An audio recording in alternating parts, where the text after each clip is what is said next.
Y ahora queda abierta la conversación entre ustedes, con el público. Muchas gracias al estrés. Dale, Lisa. No, cómo me gustaría escuchar el texto también, cómo suena en otros idiomas, ¿no? Cómo habrá sido esa traducción. Porque para quienes no conocemos ese idioma o ese lenguaje también nos suena como un canto medio, ¿no? A mí se me ocurrió una cosa que no se dijo, eh, que es en relación a las relaciones de poder que se establecen a partir de los lenguajes y de las lenguas, ¿no? Eso lo sentimos mucho cuando estamos colaborando. El tema de la lengua oficial y la lengua a la que se traduce, o el hecho de que a veces se juzguen las ideas por la capacidad de expresarlas en determinada lengua, y que en algún momento va a entrar a esta discusión. Así que dejo ese bocadillo. Acá Marlene Guayar dice: quedé confundida, ¿creep o creep? Lo googleé y luego vi. ¿Quieres explicar un poco, Fran? ¿Creep o creep? Bueno, gracias por la escucha y por las preguntas y por la atención. Script, que viene con el uso de las 2C y que tiene como una historia, por lo menos en el idioma sajón, bastante ambigua, ¿no? Porque viene, se utilizaba para nombrar a las bandas de gángsters también, los Crip, y también se utilizaba para nombrar a los cuerpos discas, ¿no? Los cuerpos no íntegros, ¿no? Que no responden a eso que se ha dado en llamar la capacidad corporal obligatoria o la integridad corporal obligatoria, ¿no? Que bueno, con el tiempo es una palabra que también ha servido como un modo de protesta, ¿no? Como un modo de responder a cierta asimilación institucional de los estudios de la discapacidad, por eso se la sitúa también dentro del marco de los estudios críticos de la discapacidad. Sobre todo porque hay un problema que yo veo en los estudios de la discapacidad, que es la dificultad del vínculo con lo invisible. Digo, yo, por ejemplo, habito condiciones crónicas que son invisibles, que no aparecen a primera vista ni entran dentro del logotipo universal de la discapacidad. No uso bastón, no tengo silla de ruedas, pero bueno, tengo varias condiciones que son por demás de discapacitantes.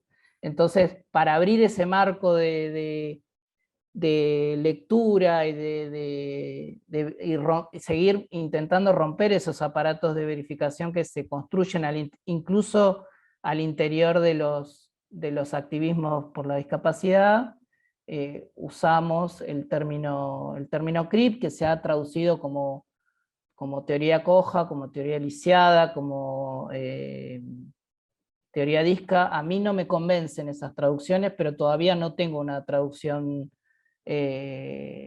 más o menos adecuada, con lo cual lo que queda cuando no, a mí lo que me queda cuando no hay eso es la fábula, la poesía, estirar la lengua, a ver qué sale, ¿no? Un poco lo que intenté en este texto, ¿no? Hasta que sedimente, ¿no? O no, por ahí no sedimenta y está bien, ¿no? Es lindo también poder hablar entre lenguas, ¿no? Digo, ahí me parece que Ansaldúa nos trae siempre ese remanso para no tener ese temor del tráfico, ¿no? Digo, también vivo en un país que está atravesado por muchísimas flexiones de eso que llaman a grandes rasgos el castellano, con lo cual, digo, hablo una lengua contaminada y bueno, también si tuviera que hablar crip, decir crip no es algo que me moleste, al contrario. No sé si igual respondí a la pregunta, pero bueno. Sí, creo que sí. Gracias, Fran. Y acá está ese Montenegro que estaba en el público. Entonces, ese contigo, cuando quieras. Hola, ¿cómo están? Bueno, primero gracias a los tres provocadores, porque a mí yo había puesto ahí en la parte de preguntas que solo hablo español, que también es una mentira porque no hablo español, hablo un argentino aporteñizado y que es muy distinto a lo que se habla en otras regiones, aunque creamos que es la misma lengua. Y como siempre solo hablo esta lengua, siempre soy asistido por muchísimas personas, a veces con muchísima predisposición política y otras veces con sesgos que ni siquiera revisan, hacer a que me traduzcan de diferentes lenguas.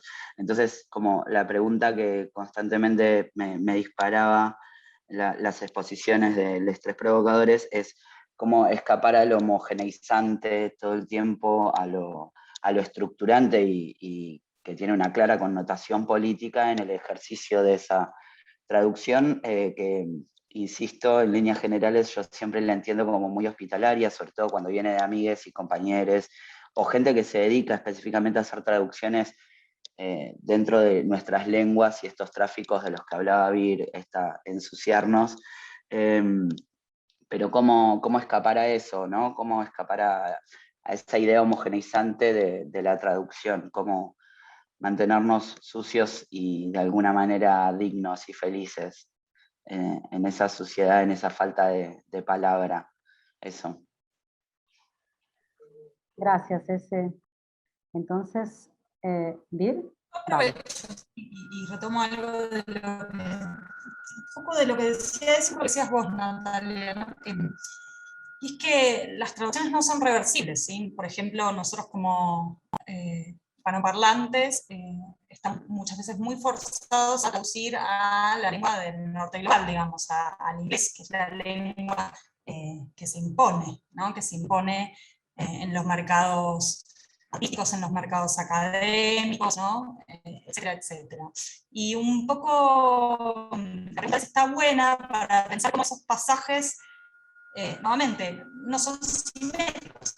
Cuando un autor toma un texto del norte global, por ejemplo, un texto escrito en inglés, y lo traduce al castellano en lo particular, no es lo mismo que cuando un traductor hace la traducción inversa, digamos. Toma un texto, por ejemplo, del culo del mundo, para usar una expresión de alemán, y lo pone a circular en la lengua del norte global, en la academia, no sé, norteamericana. Estoy poniendo también figuras muy estereotipadas que tienen un poco el gesto, ¿no? Me parece que ese barro complejo, ¿no? ¿Qué implica el gesto de traducción? Por supuesto que no tengo una respuesta acabada para pensar, solo pienso que es bueno pensarlo de manera compleja. Todo el trabajo, por otro lado, que ha hecho el activismo de traducción, digamos, una de las primeras traducciones locales de producción lésbica son los cuadernos de existencia lesbiana, ¿sí? Una de las cosas que hacían era poner a circular teoría lésbica, y esa teoría lésbica venía de otros países. El trabajo que hicieron, entre otras cosas, la recolección de testimonios, de producción local de teoría, era traer insumos teóricos y ponerlos a disposición. Y ese trabajo fue un trabajo activista, un trabajo de traducción, incluso cuando desde mayormente en francés o en inglés, mayormente en inglés, de hecho, al castellano. Y ese fue un trabajo enorme en términos de la construcción, de la producción contracultural del local, específicamente de la ciudad de Buenos Aires, ¿sí? Entonces me parece que ese barro que habla es lo que tenemos que pensar, digamos, cuando hacemos los ejercicios de traducción, de qué ese gesto, digamos, ¿no? ¿Qué estamos haciendo cuando, por ejemplo, traducimos un texto en determinado contexto? Y nuevamente, me parece que no se puede dar una respuesta de antemano. ¿Sí? Uno podría decir, bueno, no hay traducción de inglés al castellano. Eso para mí sería muy poco productivo y muy poco estratégico, incluso políticamente. Pero sí hay que traducimos del inglés al castellano. ¿Qué tipo de traducciones ponemos a rodar, o a rodar de otras producciones que no hablan la lengua de colono, digamos, ¿no? Y ese gesto para mí es un gesto para pensar el ejercicio de traducción. Gracias, Vir. Se te escuchó un poco mal, pero se te escuchó. La traducción no es reversible, me quedo con eso, me lo guardé. Quisiera invitar a Ronaldo Sejuya, que vamos a escuchar un poco de portugués para variar un poco. Ronaldo es el invitado de Risco, de mi festival, para el papel de arquitecte, entonces va a estar en la próxima etapa del proyecto y nos trae ahora sus comentarios sobre esta discusión. Vai lá. Olá, tudo bem? Eu me chamo Ronaldo, estou falando aqui de São Paulo, Brasil. Primeiro agradecer, assim, é muito bacana quando a gente ouve falas que têm ponto de partidas tão diferentes, assim, né? Estruturações de falas tão diferentes, atravessando, né, o mesmo assunto, quer dizer, reverberando a mesma reflexão, né, que é como dar conta daquilo que é intraduzível, né? E eu fiquei pensando muito nessa ideia, acho que a Natália trouxe na primeira fala dela, de abraçar esse intraduzível, né? De acolher aquilo que eu não posso traduzir como precisamente aquilo que é mais rico e aquilo que é o mais rico e o mais potente e o mais precioso em mim, né? E aí, partindo desse ponto de vista, queria saber o que vocês acham da ideia da gente poder pensar as vivências, as identidades dissidentes, né, em várias partes do mundo, pensar essas identidades, essas vivências enquanto rimas, né, que podem ser rimas mais clássicas, como a ideia de rimar amor com flor, e com calor, e com ardor, né, quer dizer, a gente reconhece mais facilmente, né, a semelhança, e também pensar elas como rimas dissonantes, né, que a princípio eu não consigo reconhecer, ou que talvez elas não rimem mesmo, né, dentro dessa perspectiva clássica da rima. Porque às vezes eu acho que a gente ainda cai nessa armadilha de pensar as vivências dissidentes, as identidades dissidentes, dentro de uma ideia de universalidade essencialista, por exemplo, né? De que o fato da gente compartilhar uma determinada identidade, ou mesmo pensar a identidade dentro dessa lógica estabilizadora, eu acho que às vezes isso acaba produzindo muitos ruídos, assim. Então é essa reflexão que fica em mim, assim, queria talvez ouvir mais de vocês sobre. Obrigada. Gracias. Marlene, ¿te puedo invitar a que traigas tu reflexión en vivo? Marlene escribió, me hace pensar que el empleo en español en una lengua extranjera evita el dolor. Perdón, ¿qué tal? ¿Cómo están todas, todos, todes? Me han hecho pensar mucho y por eso escribía, pero después ya me iba a otro tema, como dos cosas importantes, ¿no? Como desde la experiencia travesti, que parece, y Argentina, latinoamericana, ¿no? que estaría ubicada en lo imposible. Me pregunto si las cosas son intraducibles, pensando estructuralmente, ¿no? Como ideas y como globos de lo que se quiere comunicar, y entonces, ¿por qué querer traducirlo con un término equivalente, ¿no? O a un término hacerle varias equivalencias? Creo que estamos como apresuradas o comprimidas en la disponibilidad de tiempo, de no hacerlo un diálogo, porque en el diálogo sí podés decir travesti y que sería como la expresión en determinado idioma, pero en Argentina es esto y es aquello, y el contexto social y la persecución, y entonces te das más tiempo y podés dar cuenta, creo, de algo en lugar de declararte impotente ante la posibilidad de no traducción, ¿no? Y por qué la exigencia, porque ahí hay otra pregunta. Si el problema, ¿no? Pensaba cuando hablaba la compañera, no voy a recordar sus nombres, irlandesa, si el problema es aquello que el colonizador hace como ejercicio colonizador, o también tiene su contraparte, que es aquello a lo que lo colonizado se pliega, asume, ¿no? Porque también como travesti, a nosotras el mundo nos puede decir una cosa, nosotras estamos convencidas y seguimos, digamos, sin escuchar esa voz colonizadora, y que la colonia mate, que la colonia hiera, que la colonia... Y me llamaba mucho la atención con el tema de CRIP, si era CRIP, CREEP, y cuando salió Lisiada, pensando también en el término travesti y por qué muchas personas en Argentina travestis deciden decirse mujer trans, transgender, transgénero y zaraza, o incluso lo marica, lo torta, lo cosas, decirse queer, entonces vos tenés teoría queer, y si eso no, esa posibilidad de no decirse lisiada, de no decirse puto, marica, no es una estrategia muy entendible para evitar el dolor, ¿no? El dolor que está impreso en tu propia lengua. Entonces lo exteriorizas, porque acá también está muy analizado como una intelectualización, un lavado, un pinkwashing, no sé, como estas puntas para tirar y quedarnos pensando. No es que tenga resuelto nada de lo que traigo.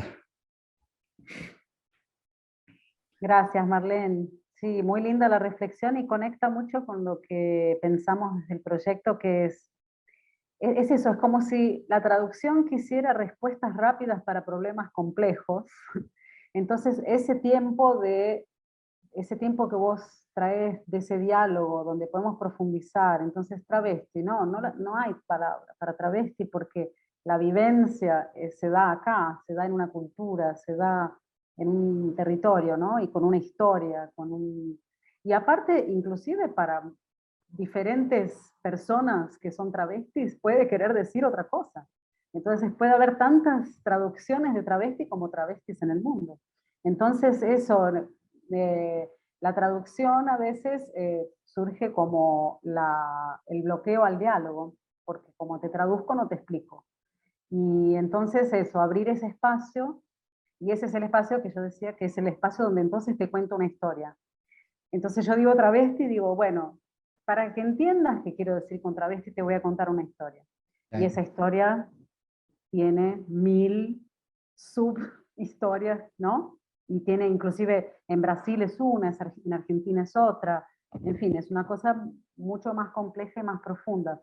Y también lo que traes es justamente el gancho perfecto para nuestro próximo encuentro, donde vamos a tenerte como provocadora, que es el tema de la traducción cultural, que es eso, ese componente que está tan arraigado en un territorio, en una historia, en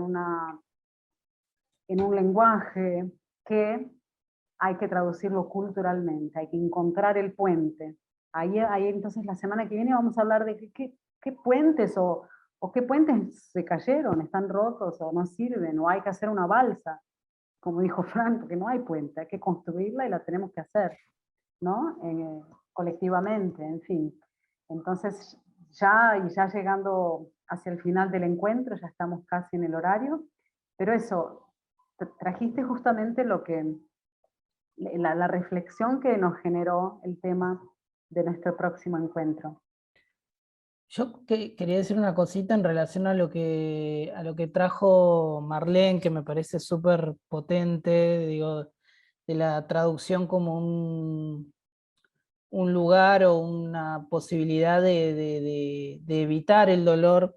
Creo que también, a mí, por lo menos mi experiencia de la traducción, hay como una ambigüedad en ese trabajo de traducir, porque es también hacerle lugar a eso que no encaja, que no resuelve, que hace obstáculo en la lengua y que a veces también duele, no sé, en la traducción por ahí de algún poema, digo, algo que se te mete en el cuerpo y que no te deja dormir, no te deja, te hace dar vueltas, ¿no? Digo, hay ese dolor entre lenguas también, que me parece que la traducción es un vehículo y es un arma, ¿no? Es una potencia ahí para no, sobre todo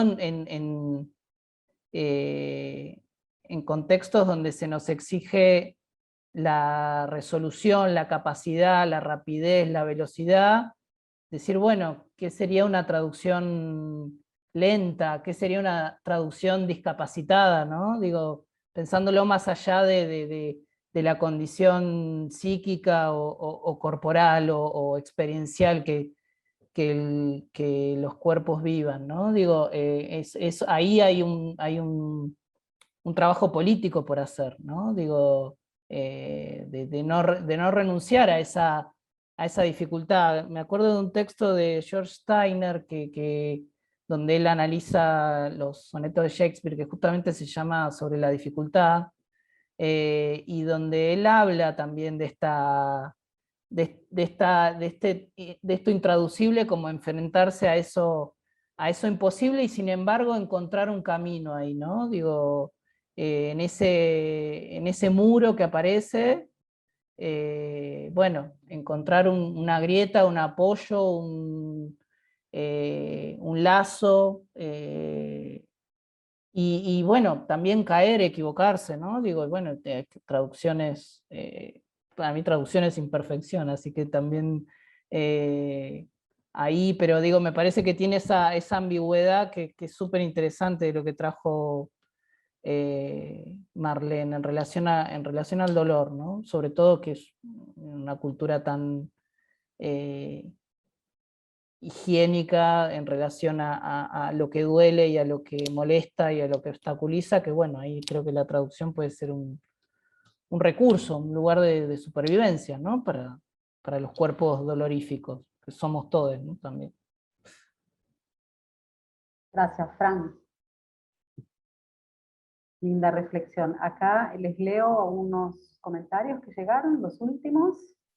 Analía Couceiro, nuestra arquitecta, dice, me parece súper interesante la posibilidad de la traducción e interpretación como expansión en relación a lo que dice Marlene, ahora Marlene. Y Gabriela Sequeira, es muy lindo lo que dijo Marlene, traducir tendría que tender más a enseñar a pensar en otro idioma y entender otros puntos de vista. Un participante anónimo puso, muy interesante lo que han compartido todos estos buscadores. Es curioso pensar en las distintas dinámicas que puede generar la colonización en un país en relación a lo lingüístico. Por un lado, destruye muchísimo, sin lugar a dudas, pero por otro lado me hace pensar en el caso de países árabes, Marruecos en mi caso, donde gracias al idioma que dejaron los colonizadores nos dan la oportunidad de verbalizar identidades que son aún extremadamente tabú en el idioma propio. O sea, nada es tan simple, ¿no? Nada es tan binario. Oh, no, el idioma del colonizador, oh, no, ¿no? Las cosas tienen muchas capas, ¿no? Bueno, les cuento los próximos pasos del proyecto, así quedamos ¿no? Como conectados. Esta es la primera etapa, que es la investigación, ¿no? Esta serie de 3 talleres con provocadores. Después, esta investigación va a conducir a la creación de una obra con la colaboración de arquitectos, ¿no? Hoy están acá Analía y Ronaldo. Hacia fin de año este material, con la colaboración de Liliana Viola, se transforma en una revista, en una publicación interactiva con acceso a estos encuentros en video y también publicada, ¿no? En PDF, en fin, una publicación online. Y hacia fin de año están los festivales, uno atrás del otro, Outburst primero, después FAC, después Gisco. Nadal, FAC y Gisco son como medio mezcladitos, así que tenemos que hacer algún malabarismo para vernos. Y en los festivales vamos a traer más novedades, compartir un poco de este proceso en otra etapa, sosteniéndonos y generando oportunidades, queremos mucho que esto se afiance como un circuito de ideas, pero también de espectáculos y, ¿no?, propuestas que puedan circular por estos festivales y por otros festivales aliados. Entonces ese es un poco lo que viene después. Así que bueno, muchas gracias. Terminamos por aquí. Les comparto aquí una pantalla con el contacto nuestro contacto, el contacto del proyecto, el contacto de los festivales, para que nos sigan y nos conectemos. Sí, gracias a todos, súper interesante, cuestionador, movilizador.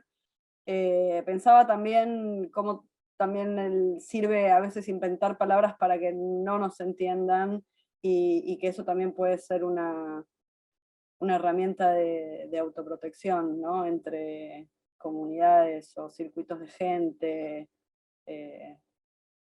esa posibilidad. Quiero que no me entiendan.